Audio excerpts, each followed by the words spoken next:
حضرت گرامی بڑے نہایت ہی ادب جناب ملتمس عالم نبیل فاضل جلیل سرمایہ اہل سنت عظیم مذہبی اسکالر حضرت علامہ مولانا محمد عثمان بشیر نقشبندی صاحب آستانہ عالیہ باولی شریف آپ تشریف لے کے آئے نے بےتی اتھا گرائینا خوش آمدید کہنے ہیں ایک محبت برا نعرہ بلند کر دیو قبلہ دا خطاب شروع کرائیے نعرہ تکبیر نعرہ رسالت نعرہ رسالت نعرہ تحقیق نعرہ حیدری لجپال لجپال لجپال لجپال پیر سیال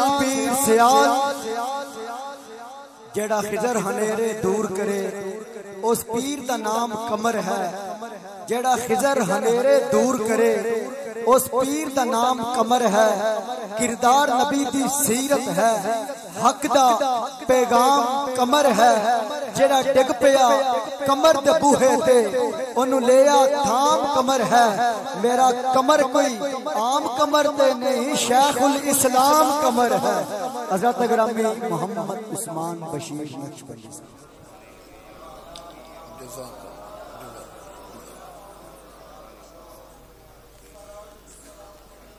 میں ہدیہ تبریک پیش کرتا ہوں اپنے میزبان دوستوں کو اہلیان سویہ کو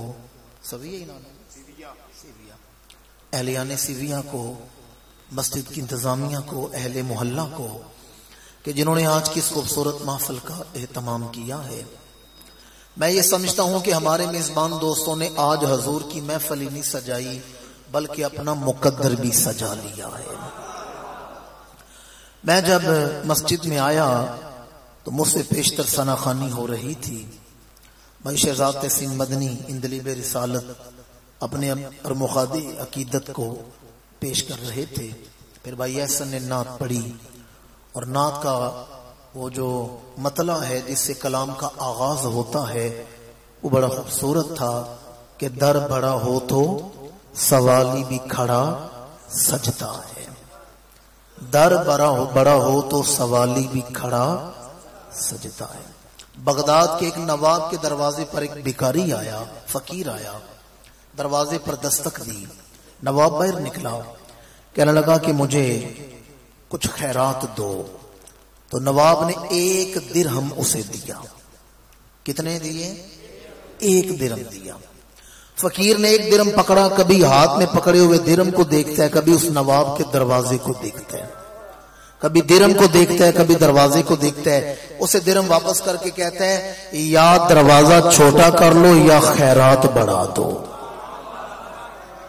یا دروازہ چھوٹا کر دو یا خیرات بڑھا دو چونکہ خیرات ہوتی ہے دروازے کے حساب سے بلا تشبیہ و بلا تمثیل ہم نے جس دروازے کرم پر یہ نعت خوانی کر کے یہ محفل سجا کے دستک دینی ہے نا میں دعا کرتا ہوں اللہ کریم آج کی محفل کی حاضری کا صدقہ آپ کو مدینہ منورہ کی بعد اب حاضری عطا فرمائے آمین تو سارے کہتے ہیں آپ انٹرنیٹ پر حضور کی مسجد کا نام لکھیں مسجد نبوی آپ دیکھیں گے مسجد میں ستون ہے جیسے ہماری مسجد میں 2 ستون ہیں وہ بھری ہوئی ستونوں سے مسجد لیکن میں جن ستونوں کا ذکر کرنے لگا ہوں وہ حضور کی سنہری جالیوں کے درمیان ستون ہیں مواجہ اقدس جہاں غلام کھڑا ہو کر حضور کی بارگاہ میں سلام پیش کرتے ہیں سنہری جالیوں کے درمیان میں ستون ہے وہاں ایک شعر لکھا ہوا ہے جو میرے موضوع کے متعلق ہے امام الانبیاء کا وصال ہوا تو حضور کے پردہ فرمانے کے بعد ایک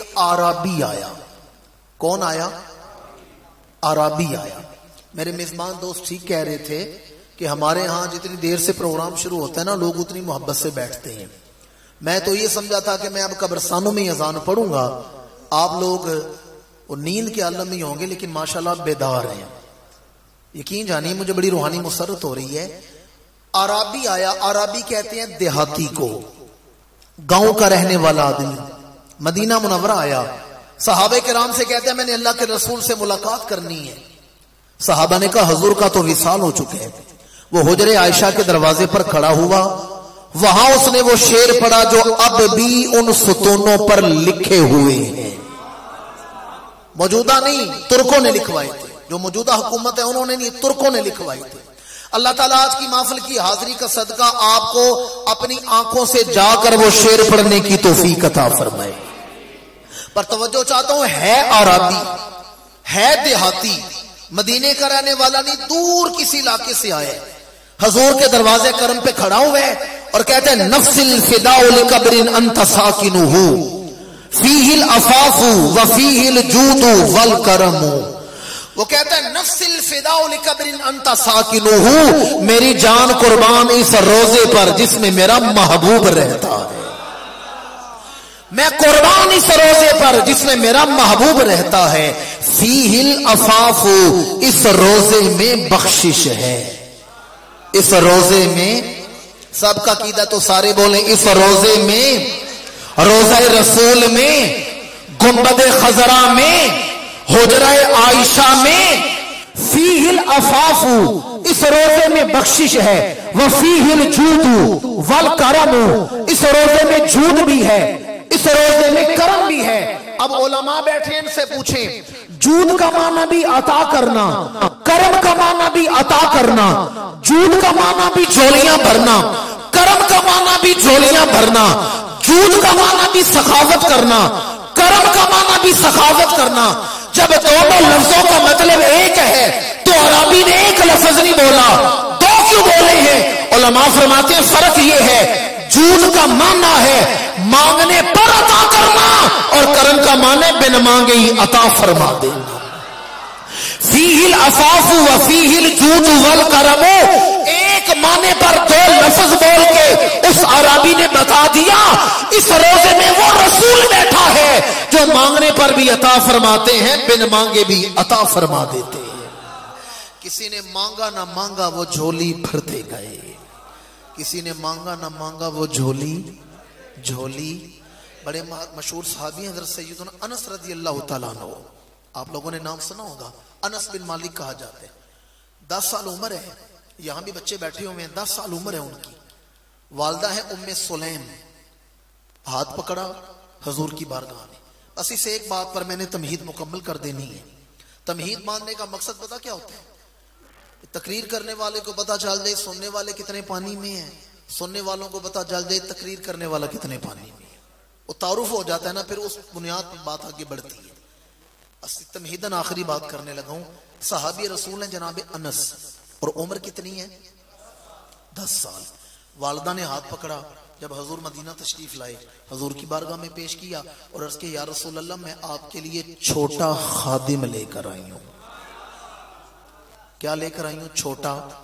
یہ جملہ آپ نے یاد رکھنا ہے، اس کی تعبیر میں آپ کو آگے چل کے سناتا ہوں۔ چھوٹا خادم۔ امام الانبیاء کی بارگاہ میں جناب انس پیش کیے گئے تو حضور نے دعا کے لیے ہاتھ اٹھائے اور 4 دعائیں عطا فرمائی ہیں۔ کتنی دعائیں ہیں؟ 4 دعائیں۔ پہلی دعا تھی پروردگار انس کی عمر میں برکت عطا فرما، دوسری دعا تھی پروردگار انس کے مال میں برکت عطا فرما، اور تیسری دعا تھی پروردگار انس کی اولاد میں برکت عطا فرما، اور چوتھی دعا تھی پروردگار انس جب جنت کی طرف آئے تو جنت کے سارے دروازے کھول دینا۔ کتنی دعائیں ہو گئی ہیں؟ حدیث میں آپ کو صحافتہ کی سنا رہا ہوں، بخاری مسلم کی حدیث سنا رہا ہوں، پر میں بھی بیان کر گیا ہوں، آپ نے بھی غور نہیں کیا، میں آپ کی توجہ کا طالب ہوں۔ انس آئے 10 سال کی عمر میں حضور کی خدمت میں، اور 10 سال انہوں نے پھر حضور کی خدمت کی ہے، ذاتی خادم تھے، تو عمر ہو گئی ہے 20 سال۔ پھر اللہ کے رسول کا وصال ہو گئے، 10 سال کی عمر میں آئے ہیں، 10 سال انہوں نے خدمت کی، عمر کتنی ہو گئی؟ 20 سال۔ 10 سال حضور کی ذاتی خدمت میں رہے، وضو کرواتے ہیں، گھر کا سامان لاتے ہیں، ذاتی خادم تھے، پر اپنے ایمان کا فیصلہ کر کے بتائیں امام الانبیاء نے جو 4 دعائیں عطا فرمائی تھیں وہ 10 سال خدمت لینے کے بعد عطا کی ہیں یا پہلے لمحے عطا فرما دی ہیں؟ نہیں سمجھے میں کیا کہنا چاہ رہا ہوں؟ وہ جو 4 دعائیں ہیں 10 سال کے بعد دی ہیں یا پہلے لمحے عطا کی ہیں؟ پہلے لمحے عطا کی ہیں، خدمت نہیں لی، 10 سال خدمت بعد میں کی ہے۔ یہ پہلے لمحے 4 دعائیں عطا فرما کر میرے کریم نے بتا دیا وہ اور سخی ہوں گے جو خدمت لیتے ہیں پھر صلہ دیتے ہیں۔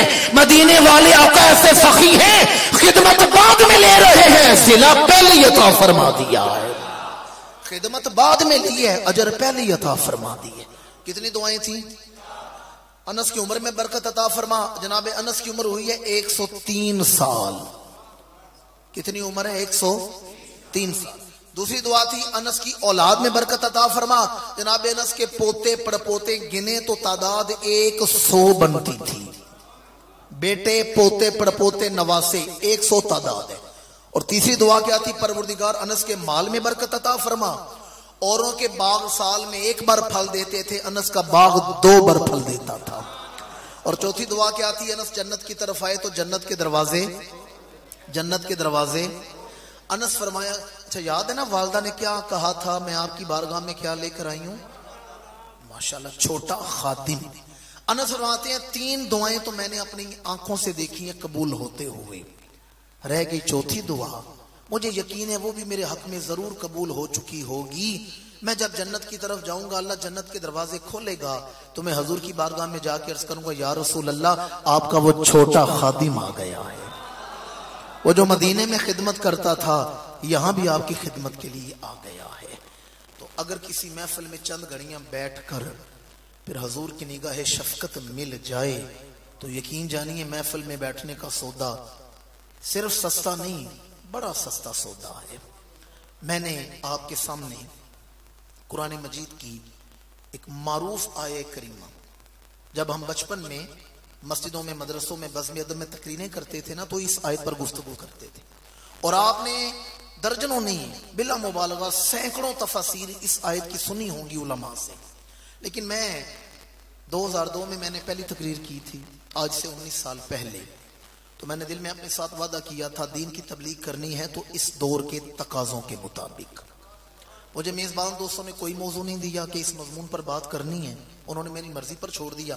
آپ کی محفل میں جو ٹائٹل لکھا ہوا ہے نا وہ ہے محفل ذکر مصطفیٰ صلی اللہ علیہ وآلہ وسلم. میں نے اسی پر بات کرنی ہے. میلاد ہم سنتے ہیں، آگے بھی سنیں گے. اب ٹائٹل کے مطابق میں آپ کے سامنے گفتگو کرنے لگا ہوں. ہمارے آقا کریم کا دین جب پھیلنا شروع ہوا، شہر مکہ میں لوگ اسلام میں راغب ہوئے، اسلام میں داخل ہوئے، تو مشرکین مکہ نے بیٹھ کر میٹنگ کی کہ اسلام تو پھیلتا جا رہا ہے، اسلام کو روکا کس طرح جائے. یہ سورہ علم نشرح کا شان نزول آپ کو سنانے لگا، کس وجہ سے یہ سورت نازل ہوئی ہے. سورہ علم نشرح تو آپ جانتے ہیں، علم نشرح لک صدرک، معروف سورت ہے. یہ مکی سورت ہے، شروع اسلام میں اس کا نزول ہوا ہے. انہوں نے آپس میں میٹنگ کی کہ اسلام کو روکا کس طرح جائے. تو ایک نے کہا کہ ہم سارے مل کر معاذ اللہ ثم معاذ اللہ پیغمبر اسلام پر حملہ کریں گے، ہم انہیں شہید کر دیں گے، ہم ان کا دین شہر مکہ سے باہر نہیں نکلنے دیں گے. معاذ اللہ ثم معاذ اللہ، یہ دین مکے سے اٹھا ہے، مکے میں ختم ہو جائے گا، اور آنے والی نسلوں کو تو پتہ بھی نہیں چلے گا کہ مکے میں کسی ہستی نے اعلان نبوت بھی کیا تھا. ہم ان کا ذکر مکے کی حد سے باہر نہیں جانے دیں گے. یہ بات ہمارے آقا کریم تک پہنچی تو حضور کا دل ایک دس دکھا. اللہ نے فرمایا جبریل جا اور جا کر میرے محبوب کو یہ مجدہ جاں فضا سنا کے آ، وَرَفَعْنَا لَكَ ذِكْرَكَ. آیت آپ نے بے شمار پڑھی ہے، بے شمار اس کی باتیں سنی ہوں گی، لیکن یہ کس وجہ سے نازل ہوئی وہ وجہ آپ کو سنا رہا ہوں. جب انہوں نے کہا نا ان کا ذکر مکہ کی حد سے باہر نہیں نکلے گا، اللہ نے فرمایا جبریل جا اور میرے محبوب کو یہ پیغام دے کے آ، وَرَفَعْنَا لَكَ ذِكْرَكَ. محبوب مشرک یہ کہہ رہے ہیں آپ کا ذکر شہر مکہ سے باہر نہیں نکلے گا، ہم نے آپ کی خاطر آپ کا ذکر بلند کر دیا ہے. ہم نے آپ کی خاطر آپ کا ذکر کیا کر دیا ہے. میں اب نوجوانوں کی توجہ کا طالب ہوں، چونکہ ان کی جیبوں میں ہے موبائل، یہ ٹیکنالوجی کے دور میں زندگی گزار رہے ہیں نا، ان کی جیبوں میں موبائل ہیں، یہ ہر وقت پوری دنیا سے رابطے میں ہیں. ان کی خاص توجہ کا طالب ہوں. ذرا آپ اس دور کے حالات بھی دیکھیں. ایک چھوٹی سی وادی ہے، پہاڑوں کے درمیان علاقہ ہے شہر مکہ، وہاں امام الانبیاء نے اعلان نبوت فرمایا، اور کفر معاشرے پر غالب ہے، وہ لوگ معاشرے پر غالب ہیں، مسلمانوں پر ظلم کیے جا رہے ہیں. ایک چھوٹے سے علاقے میں ہمارے آقا کریم نے اعلان نبوت فرمایا. میری ملت کے باشعور نوجوانوں ذرا اس دور کے حالات بھی دیکھیں اور آج دنیا کا نقشہ بھی اٹھا کر دیکھ لیں. اس دور کے حالات بھی دیکھیں, آج دنیا کا نقشہ اٹھا کر دیکھ لیں. میں ذمہ داری سے بیان کر رہا ہوں, آج جہاں جہاں زندگی سانس لے رہی ہے وہاں وہاں ہمارے آقا کا ذکر بلند ہو رہا ہے. میں نے لفظ بڑا سوچ سمجھ کے بولا ہے, جہاں جہاں زندگی سانس لے رہی ہے, جہاں زندگی ہے وہاں ذکر نبوت ہے, جہاں حیات ہے وہاں ذکر رسالت ہے, جہاں جہاں زندگی سانس لے رہی ہے وہاں وہاں ہمارے آقا کا ذکر بلند ہو رہا ہے. دیکھیں میں نے سن 2006 میں ایک تحقیق پڑھی تھی. اب آپ کے لیے حیرت والی بات نہیں ہے, اب تو ٹیکنالوجی کا دور ہے نا. 2006 جب یہ جدید ذرائع ابلاغ نہیں تھے, میں نے نوائے وقت میں یہ تحقیق پڑھی تھی کہ ہر وقت کہیں دنیا میں سورج نکل رہا ہے, کہیں ڈوب رہا ہے, کہیں طلوع ہو رہا ہے, کہیں غروب ہو رہا ہے. دیکھیں اس وقت 11 سے اوپر وقت ہو چکے ہیں رات کے, اس وقت بھی کہیں سورج غروب ہو رہا ہے, کہیں طلوع ہو رہا ہے.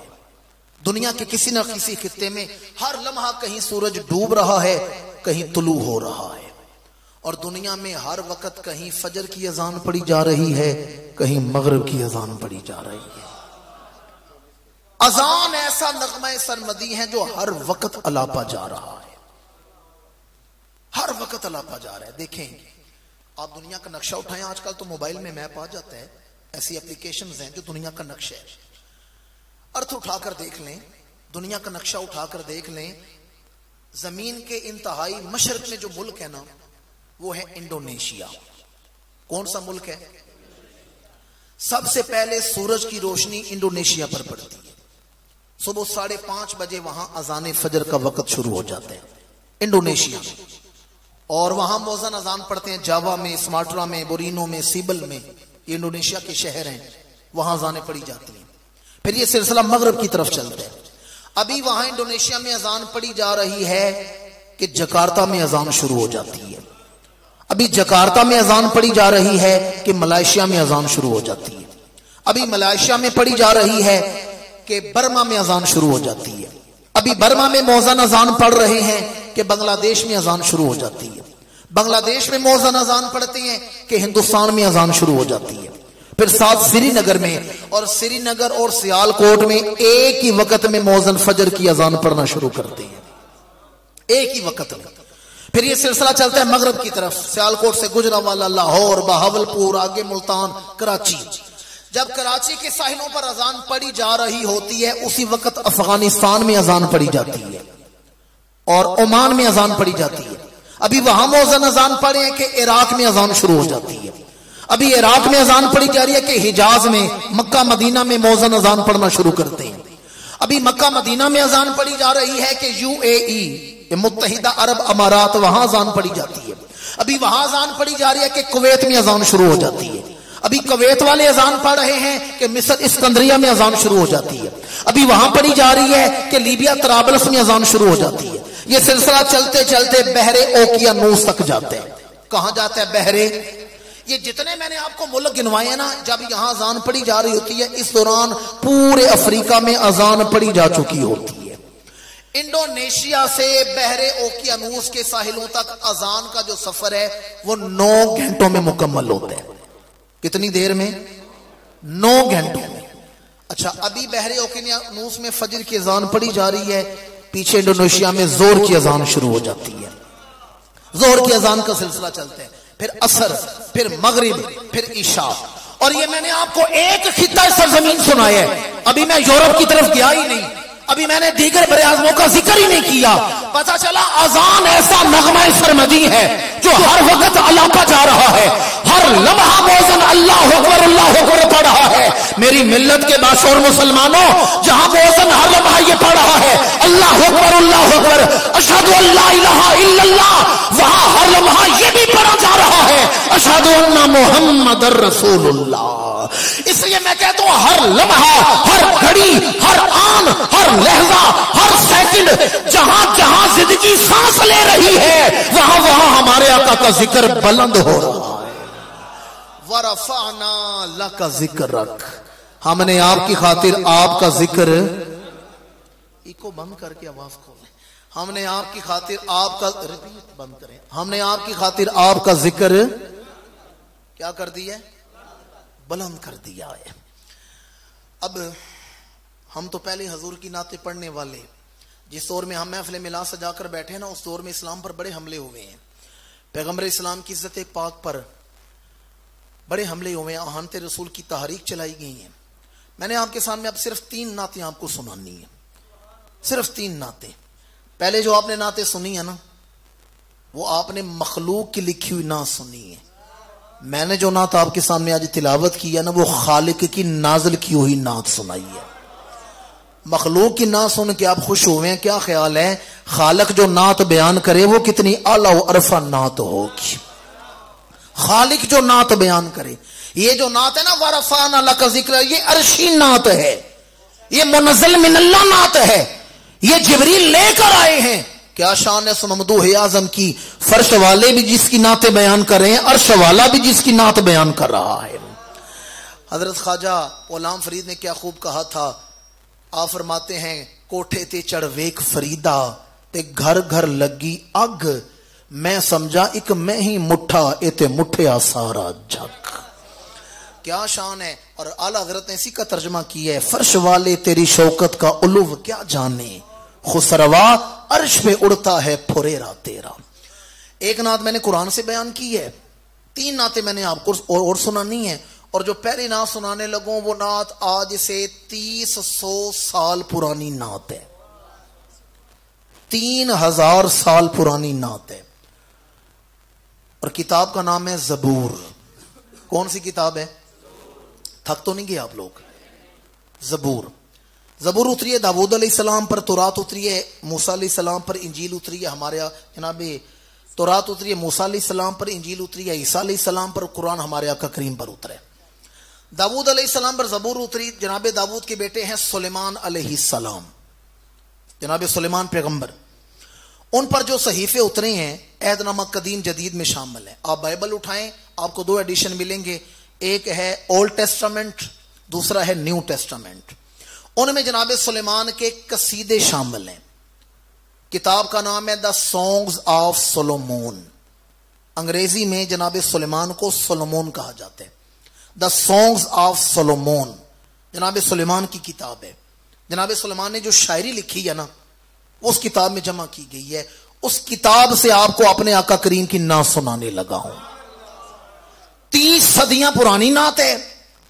اور نعت گو نعت خان کون ہے؟ ہواؤں کا بادشاہ، جنات کا بادشاہ. آج بھی جن کا نام سن کے جنات تھر تھر کانپتے ہیں. آج کسی گھر میں جنات تنگ کریں، جناب سلیمان کا ختم دلائیں، جنات وہ گھر چھوڑ کے بھاگ جاتے ہیں. جنات کا بادشاہ، انسانوں کا بادشاہ، چرندوں پرند کا بادشاہ، اتنے بڑے نعت گو. اور یہ عبرانی زبان میں نعت ہے. کون سی زبان ہے؟ عبرانی دنیا سے ختم ہو چکی ہے. میں انگریزی میں، عربی میں، اردو میں ترجمہ سنا دوں گا. حضرت جناب سلیمان علیہ السلام آپ کی بڑی شان ہے، جنات کے، ہواؤں کے، چرندوں پرند کے، انسانوں کے بادشاہ ہیں. پر جب دروازے محمدی پہ آتے ہیں تو سلیمان فرماتے ہیں بکو مودکیم وخلو محمدیم زہدودئی زہرئی. یہ عبرانی ہے. بکو مودکیم وخلو محمدیم زہدودئی زہرئی. اس کا عربی میں معنی بنتا ہے، سلیمان فرماتے ہیں کلامہ اہل الکلام ہاذا خلیلی و ہاذا حبیبی.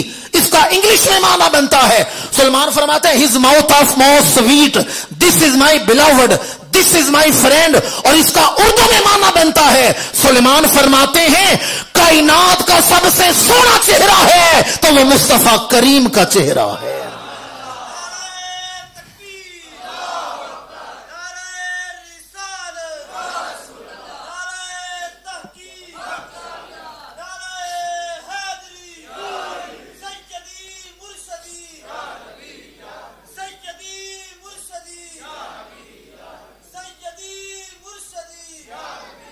جس دور میں پیغمبر اسلام کی عزت پاک پر ہاتھ ڈالا جا رہا ہے، ہماری دعوت فکر ہے ہماری کتابیں نہیں پڑھتے نہ پڑھیں. اپنی مذہبی کتابیں اٹھا کر دیکھ لیں، آپ کو ہر دور محمد محمد کی دہائی دیتا ہوا نظر آئے گا۔ جناب سلیمان فرماتے ہیں بکو مودہ came وخلو محمدین زہدودئی زہرئی his mouth of most sweet this is my beloved this is my friend۔ سلیمان فرماتے ہیں کائنات کا سب سے سونا چہرہ ہے تو وہ مصطفیٰ کریم کا چہرہ ہے۔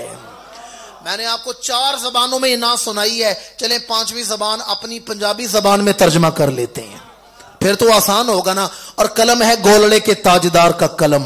آپ فرماتے ہیں اس صورت نو میں جان آکھاں، جان آکھاں کے جانے جہان آکھاں، سچ آکھاں تے رب دی میں شان آکھاں، جس شان تو شانہ جس شان تو شانہ لاؤ مکتی مخطط بھردے یمن، من بھاوری جھلک دکھاؤ سجن، اوہ مٹھیاں گالی الاؤ مٹھن جو ہمرا وادی سن کریاں، حجرے تھی مسجد آؤ ڈھولن، نوری جات دے کارن سارے سکن، 2 جگ اکھیاں رادہ فرش کرن، سب انسو ملک ہوراں پریاں، انہاں روندیاں تے کرلاندیاں تے، لکھ واری صدقے جاندیاں تے، انہاں بردیاں مفت وکاندیاں تے، شالا وط وی آمن او گھڑیاں۔ حضور کا دیدار ہوا تو ہاتھ جوڑ کے کہتے ہیں اے ہو صورت شالا پیش نظر، رہے وقت نزات روز حشر، وچ قبر تے پل تھی جت ہوسی گزر، سب کھوٹیاں تھی سن تد کھریاں،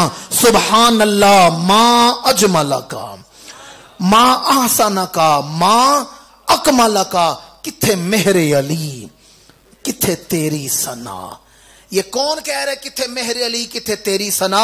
جن کے وجود میں خون بھی خون حیدر کرار ہے، جو امام حسن مجتبی کی اولاد ہیں، غوث اعظم کی اولاد ہیں، پر فرماتے ہیں کتھے مہر علی کتھے تیری ثنا، گستاخ اکھیاں کتھے جا لڑیاں۔ سیال شریف کے ایک بزرگ تھے، مدینہ شریف گئے، روزے کے سامنے سے گزرے ہیں، درود و سلام پڑھے ہیں، اور جتنی بار نماز پڑھنے آتے نا سین سے گزرتے حضور کا روزہ نظر آتا تو پتہ کیا شعر پڑھتے تھے؟ پنجابی کا شعر پڑھتے تھے، ہیر وچاری کس شمارے رانجے دینے پلے سارے۔ نہیں سمجھے میں نے کیا کہا ہے؟ ہیر وچاری کس شمارے رانجے دینے پلے سارے۔ ہم کس شمار میں ہیں؟ یہ ہمیں بٹھا لیا نا جو ذکر کی محفل میں، یہ ان کی مہربانی ہے جو ہم گناہگاروں کو بٹھا لیا ہے۔ ورنہ دیکھ لیں اس وقت کتنے لوگ ہیں جن کی اس وقت فیس بک پر سوشل میڈیا پر راتیں گزر رہی ہیں، باہر نہ دیکھیں اندر دیکھنے کا وقت ہے۔ اللہ نے ہم پر کتنا کرم کی ہے، ہمیں محفل میں بٹھا لیا، آؤ میرے محبوب کا ذکر تم کرتے جاؤ، گناہ تمہارے میں بخشتا جاؤں گا۔ میں نے تاجدار گولڑا کی نعت پڑھی ہے، اگر آپ اجازت دیں، آج سے نا 12-13 سال پہلے میں ایک نعت پڑھا کرتا تھا، اگر آپ اجازت دیں تو وہ نعت آج آپ کو سنا دیتا ہوں۔ عرصہ ہو گیا میں نے نہیں پڑھی، آج میں آپ کو نعت سنا دیتا ہوں۔ اور پتہ ہے کون سی ہستی ہے لکھنے والی؟ جو درد اور سوز کے بادشاہ ہیں، چاچڑے کی سرزمین، کوٹ مٹھن کے تاجدار حضرت خواجہ غلام فرید رحمت اللہ تعالی علیہ۔ خواجہ غلام فرید کوٹ مٹھن کی سرزمین پر بیٹھ کے کہتے ہیں مینڈا عشق بھی توں، مینڈا یار بھی توں، مینڈا دین بھی توں، ایمان بھی توں، مینڈا جسم بھی توں، مینڈی روح بھی توں، مینڈا قلب بھی توں، جند جان بھی توں، مینڈا قبلہ کعبہ مسجد تے حرم، مینڈا مصحف تے قرآن بھی توں، مینڈا دھرم بھی توں، مینڈا بھرم بھی توں، میری شرم بھی توں، میری آن بھی توں، مینڈا حج نمازاں فرض فریضے سوم صلات آزان بھی توں، مینڈا خوشیاں دا اسباب بھی توں، نالے سولاں دا سامان بھی توں، مینڈا پیر طریقت ہادی مرشد شیخ حقائق دان بھی توں، کل نبیاں دا سلطان بھی توں، نالے عرشاں دا مہمان بھی توں، جے یار فرید قبول کرے سرور بھی توں، سلطان بھی توں، مینڈا آس امید تے کھٹیا وٹیا تکیا مان تران بھی توں، میں مکدی گل مکا دیواں، مینڈا دین بھی توں، ایمان بھی توں، مینڈا دین بھی توں، اس صورت نو میں جان آکھاں، جان آکھاں کے جانے جہان آکھاں، سچ آکھاں تے رب دی میں شان آکھاں، جس شان تو شانہ۔ ایک نعت میں نے جناب سلیمان کی سنائی ہے، دوسری نعت ہے انجیل سے۔ کون سی کتاب ہے؟ انجیل۔ برناباس سے حضور کی نعت سنانے لگا۔ جناب عیسیٰ علیہ السلام تشریف فرما ہیں، آپ کے حواری بیٹھے ہوئے ہیں، عیسیٰ علیہ السلام کے مقتدی بیٹھے ہیں، جناب عیسیٰ نے فرمایا میرے بعد فارکلیت آ رہا ہے. کون آنے والا ہے؟ مشکل بات تو نہیں کر رہا میں، نہیں مجھے لگ رہا ہے میں نے مشکل موضوع منتخب کر لی ہے، کیونکہ ماحول ہے نا دیہات کا، تو آپ سر سن کے شعر سن کے خوش ہونے والے ہیں. میں تو سادہ سی بات کرنے کا عادی ہوں، اور میں نے عرض کیا تھا کہ میں اس آیت کی تفسیر میں گفتگو کروں گا. ازحد کوشش ہے اس دور کے تقاضوں کے مطابق. عیسیٰ علیہ السلام تشریف فرما ہے، حواری بیٹھے ہوئے ہیں، فرمایا میرے بعد فارکلیت آ رہا ہے. یہ بھی عبرانی کا لفظ ہے فارکلیت. اب فارکلیت کسے کہتے ہیں؟ یونان کی جو اولڈ لینگویج ہے نا، گریک لینگویج، اس میں جو اولڈ لینگویج ہے اس میں فارکلیت کے دو تلفظ ہیں. کتنے تلفظ ہیں؟ دو. پہلا تلفظ ہے پیریکلائٹوس، یہ پہلا تلفظ ہے پیریکلائٹس، اور دوسرا ہے پیراکلیٹس. اگر لکھا جائے نا مانا پیریکلائٹوس تو پتہ کیا مانا بنتا ہے؟ وہ ذات میرے بعد وہ آ رہا ہے جسے اللہ نے سراپا رحمت بنا کر دنیا میں بھیجنا ہے. فقط رحمت بن کے آئیں گے، جو دنیا میں آئیں گے تو رحمت بن کے آئیں گے.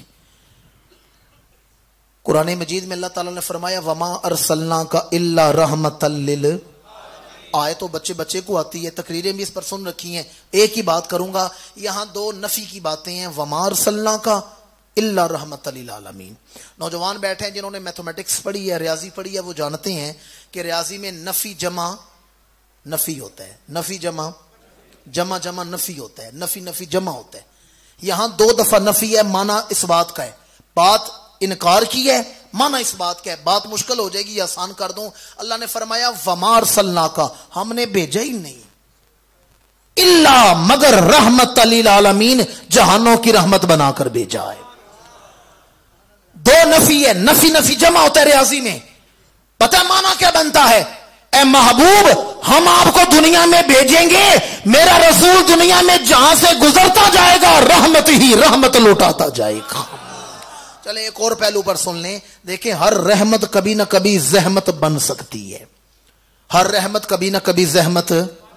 قصور آپ کا نہیں، قصور ہمارا ہے، آپ کا کوئی قصور نہیں. اگر ہم لوگوں نے ممبروں پر بیٹھ کر آپ کو لوریاں نہ سنائی ہوتی تو آپ کی یہ حالت نہ ہوتی جو میں دیکھ رہا ہوں. قرآن سمجھنے کا شوق پیدا کریں. مسئلہ یہ ہے کہ ہم اس قوم کو قرآن کھول کھول کے سنا رہے ہیں جو قوم دوڑے سن کے خوش ہوتی ہے. جو دوڑے سن کے خوش ہوتے ہیں نا، انہیں ہم قرآن کھول کھول کے سنا رہے ہیں. آپ کی توجہ کا طالب ہوں. ہر رحمت کبھی نہ کبھی زحمت بن جاتی ہے. ہوا رحمت ہے یا نہیں؟ اچھا سانس بھی لے رہے ہیں، ہوا میں بول بھی نہیں رہے آپ. دیکھیں کتنی بڑی جفا ہے. ہوا رحمت ہے یا نہیں؟ ایک لمحے کے لیے ہوا ختم ہو جائے زندگی ختم ہو جائے گی.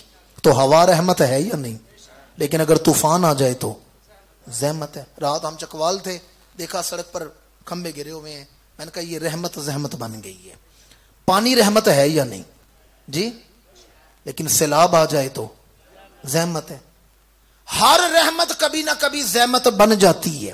یہ جو نا وما ارسلناک الا رحمت للعالمین، اس کا معنی یہ ہے حضور ایسی رحمت ہے جو ہمیشہ رحمت ہی رحمت لوٹائیں گے. کسی موقع پر زحمت نہیں بنیں گے، ہمیشہ رحمت کی رحمت لوٹائیں گے. پیریکلائٹس کا معنی ہے وہ ذات جنہیں سراپا رحمت بنا کر بھیجا.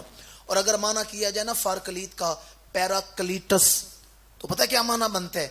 وہ ذات کہ جن کی فقط تعریف کی